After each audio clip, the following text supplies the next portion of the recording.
Bonjour madame, le protocole de la présidence de la République à l'appareil. Pourrais-je avoir le bureau de monsieur Eric Scotto, s'il vous plaît? Oui. D'accord. Parfait. C'est noté, j'attends de vos nouvelles alors. Merci et à bientôt, au revoir. Alors, je vais réessayer du parlementaire.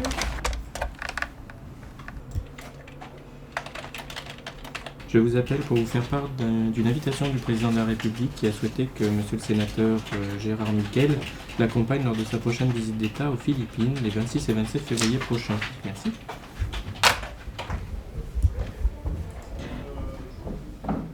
J'ai des réponses négatives à te donner si tu veux. Ah, on y va. On mettra le coup. Bouygues, Martin Bouygues, je crois qu'il était en attente, je crois qu'on l'a pas mis.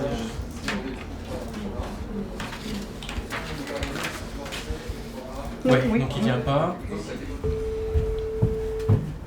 Bonjour monsieur, je vous appelle du protocole de l'Élysée, c'est madame Brison. Vous pensez qu'au niveau des formalités de visa, il n'a pas un visa valide pour les Philippines? Oui, oui voilà. Donc en tout cas je compte sur vous, je vous envoie le mail pour les formalités de visa au cas où et puis je compte sur vous pour un retour rapide sur la participation de monsieur de Romani. Merci infiniment monsieur, à très bientôt, au revoir. Protocole Élysée, bonjour. Oui, je pense qu'on est tous d'accord là-dessus.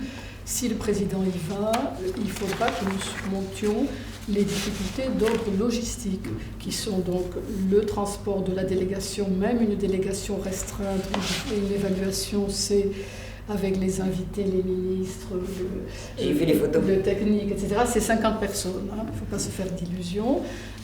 Plus prendre un pool de presse, bien entendu, dans les 50. Donc, difficultés d'ordre logistique et notamment concernant le transport. Et il ne faut pas qu'on se fasse épingler avec une noria d'hélicoptères qui produisent du CO2. Donc vous voyez, il faut qu'on soit logique dans notre démarche. 4, 5, 6, 7, 10. Il faut une disponibilité d'agenda. Ah oui, non, c'est Chloé qu'il faut que j'appelle. Ça y est. Moi ici, ce ne sont que les invités climat. Et bien sûr, les actualisés sont sur le dessus. Hein. Merci. Trouver du tagalog français, ça ne sera pas facile.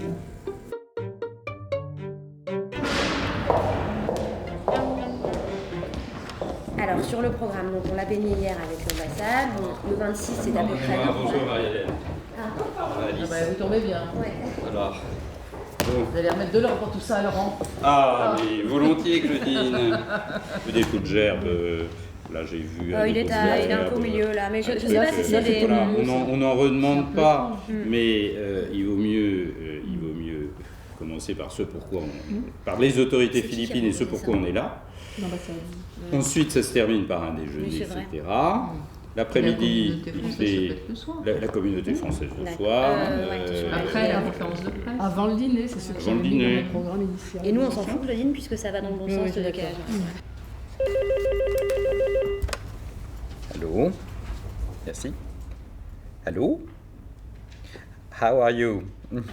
What was important for us, what was important for President Hollande, is that the Manila appeal is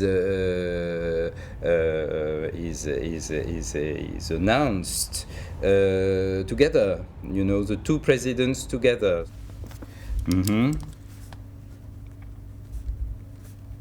Mm-hmm. Okay. Thank you. Thank you very much. Hear from you soon. Goodbye.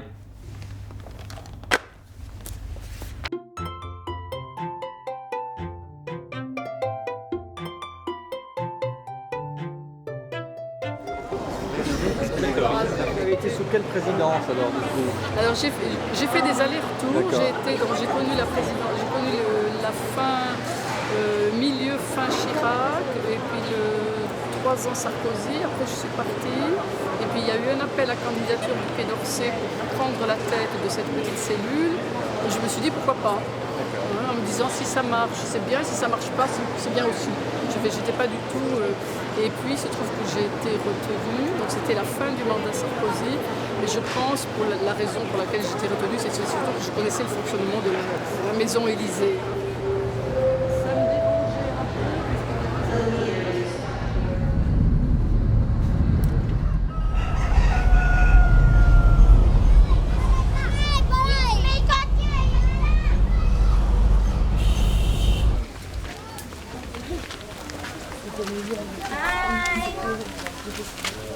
Et le premier moyen de créer la solidarité, c'est de faire en sorte que les familles vont être impliquées ensemble à la construction des maisons.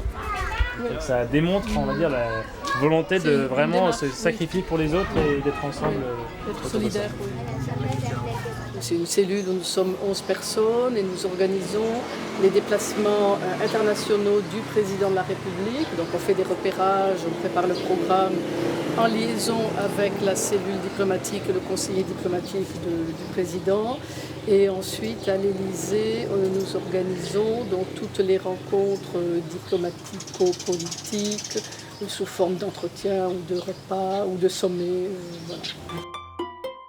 C'est un lotissement, en fait, ils construiront jamais ici, enfin, pendant au moins 25 ans.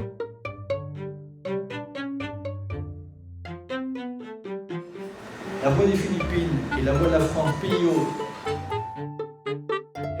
11e, oui, tout à fait. C'est le dernier étage. Juste au-dessus, il y a une rampe.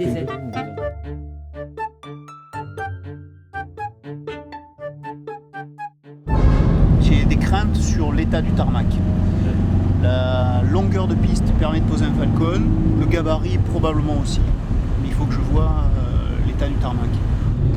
Ça serait plus simple s'il devait y avoir un aller-retour de tout ou partie de la... Ça ne peut pas être en grand comité, mais de tout ou partie de la délégation, ce serait plus simple de faire en Falcon que de faire en ATR. L'autre option sur laquelle on travaille, je t'en ai parlé, c'est dérouter un avion qui est dans un salon aéronautique en Australie. Plutôt que rentrer directement sur Paris, on le ferait passer par les Philippines, ce qui ne crée pas de grosses perturbations dans les plans opérationnels et coûte pas très cher. Bon, là, c'est vraiment la cérémonie la plus classique qui soit. Deux officiers sont là, prennent la gerbe, la déposent. Ensuite, une minute de silence. Alors, il y a une sonnerie, une minute de silence, voilà, tête baissée, et puis ensuite, musique, et tout le monde repart. Et ensuite, ils vont vers le palais présidentiel. Ça, ce sera présenté là-bas. Alors, la presse, donc normalement, est par là.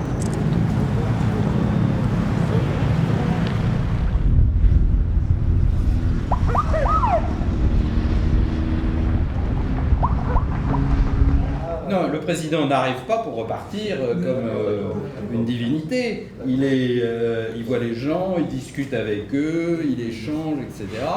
Moi, je vois mal moins d'une heure et demie. Sinon, on ne tiendra pas. Ça ne tient pas de tout ça. Ça tient pas. Vous allez vérifier ce qu'a le président le matin du mercredi. Déjà, il a le conseil des ministres. Ça veut dire qu'il part après le conseil des ministres. Un peu après.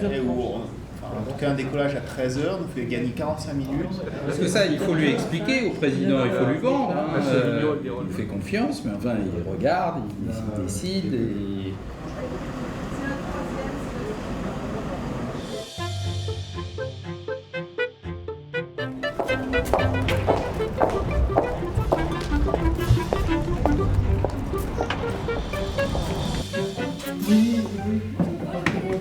Vous parliez de l'Espagne, si j'ai pas eu le temps.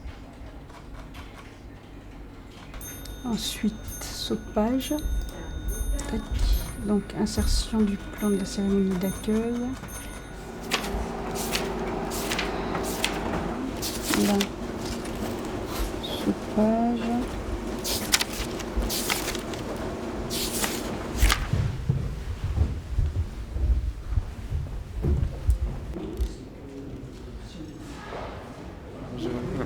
On y va,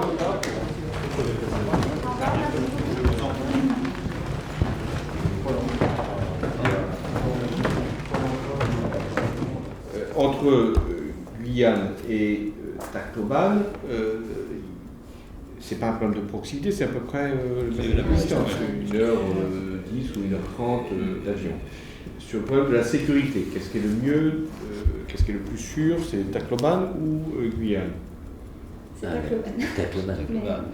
C'est d'ailleurs pour ça que et M. Obama et le pape, ces dernières semaines, se sont retrouvés à devoir aller à Tacloban. Oui, mais alors, si tout le monde est allé à Tacloban, il faut aller à Guyane. Pour une deuxième raison, on pourra dire que le passage du président français, à défaut d'avoir changé le visage des Philippines, sur ces 50 000 personnes, il y aura un avant et un après.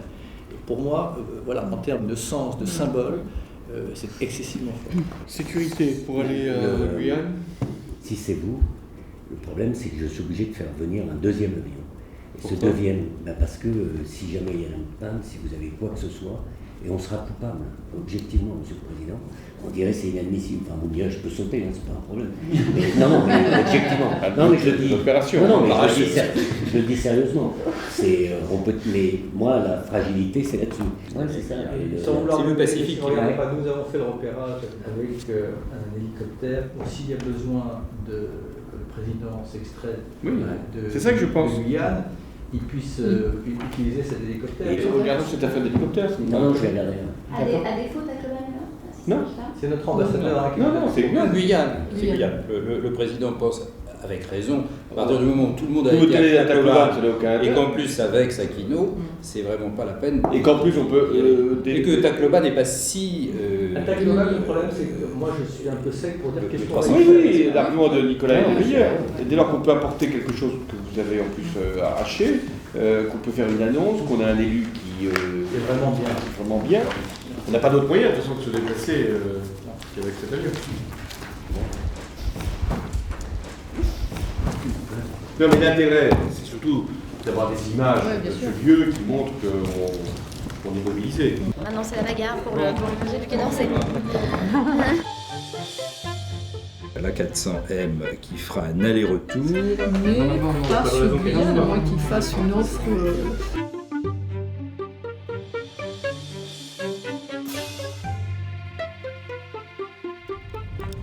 Thierry, bonjour, c'est Sylvaine. Je voulais vous poser une petite question à propos de l'interprète de Nicolas Hulot pour savoir s'il était toujours d'actualité. Alors ben voilà, je vous rappellerai Thierry, vous pouvez m'appeler quand vous voulez sur le portable voyage. Voilà, à très vite. Alors donc le président, voilà, le président Aquino, c'est celui-là. Et ensuite, il y a un nom dessus. Oui, vous voyez, il y a vraiment les enveloppes dessus. Super. Voilà.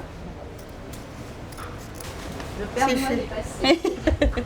L'ambassade de Turquie et l'ambassade de Grèce souhaitaient venir accueillir le patriarche Bartholomé à sa descente d'avion, au bas de l'échelle de coupé, à l'arrière de l'avion. Il sort par l'avant, le patriarche. Et oui, avec le. Ouais. Peut-être que les accueillants pourraient être à l'entrée du salon d'honneur, et suivant ce que fait le patriarche, sur le principe, il n'y a aucun problème. D'accord. Okay. Merci. Non, merci.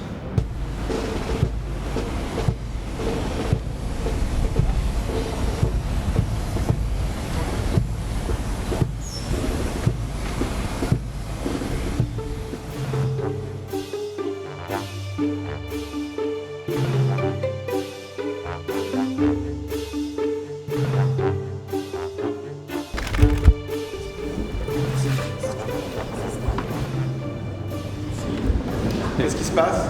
Vous retrouvez les Philippins pour le forum lui-même, Monsieur le Président. Et l'appel c'est quoi? L'appel c'est au palais de Malacaña, au palais présidentiel, c'est plus tard. Là vous lancez le forum qui se poursuivra après votre départ et vous allez... C'est moi qui parle là. Pardon.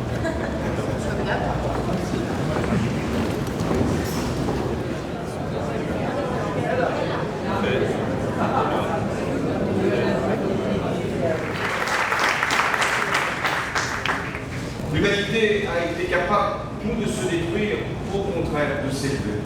Et nous sommes une fois encore devant ce choix décisif pour notre histoire.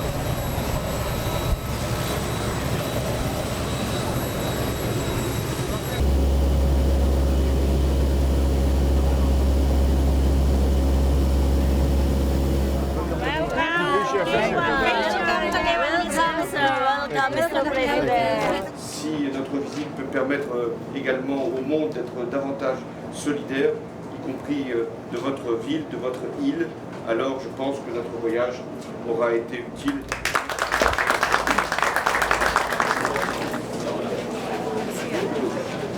J'ignorais les deux et je les passerai. Laurent, peut-être expliquer ce qui va être signé. Oui. Alors, in French and in English. In French and in English. Est signé un accord entre la ministre de la Coopération et du Développement et le représentant local d'Acted. So this is an agreement between the French government and Acted. Oui, il était donc. Le Sèvres, c'est fragile, mais c'est beau.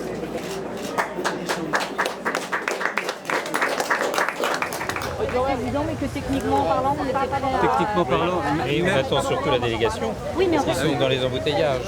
Donc ceux qui arrivent du forum, ils arrivent, ils sont déjà en chemin depuis une quinzaine ou une vingtaine de minutes, oui. Mais on va arriver avant 10-15 minutes, il faut qu'ils soient là. Je mettrai juste après Nicolas Mou.